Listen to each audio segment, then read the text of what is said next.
Good morning, friends. Today we'll continue our discussions on DGPSI. Today is 24th of March 2025, and this is the third video in the series of introducing DGPSI, or the Data Governance and Protection Standard of India. Today we will just try to understand what we call as DGPSI Principles. DGPSI is a framework meant for compliance of DPDPA, and it is presented in two versions: DGPSI Lite with 36 implementation specifications and DGPSI full version with 50 implementation specifications. For both versions, DGPSI Principles 12 in number act as the umbrella requirements, more like the standards which you may see in certain other frameworks. So today we will simply try to understand what are all these 12 principles without going deep into all the principles. Maybe we will go into the depth of each principle separately in subsequent videos.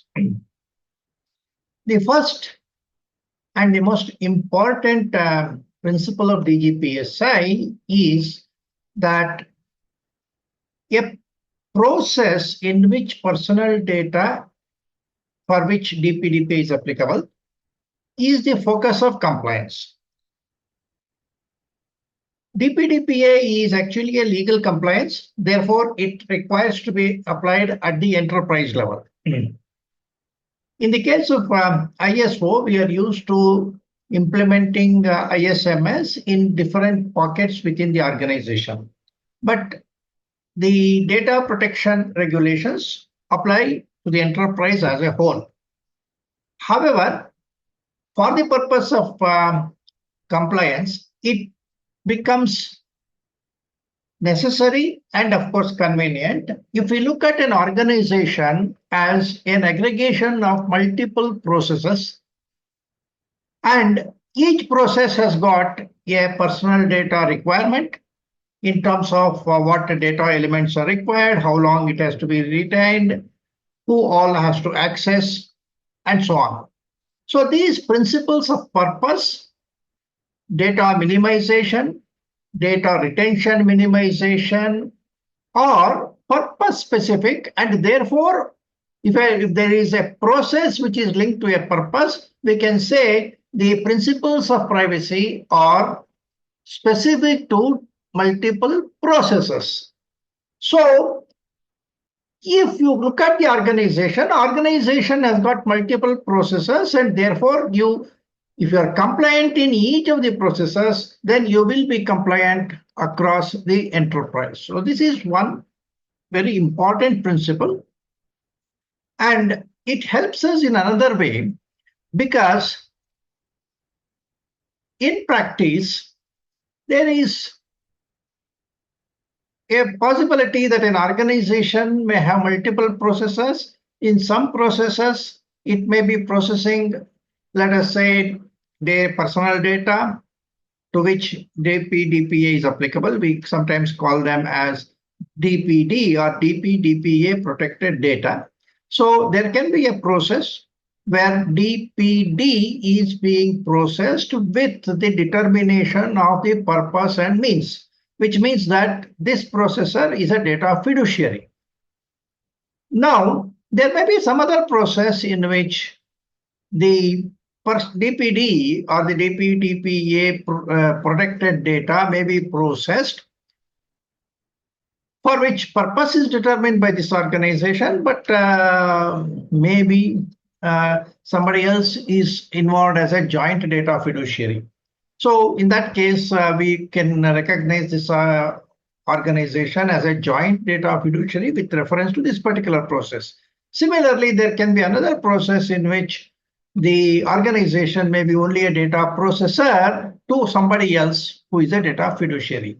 Now, this kind of distinction, if you apply to the organization as a whole, then we will get confused as to whether the organization is a data fiduciary or a data processor, or sometimes more importantly, whether the organization is a significant data fiduciary.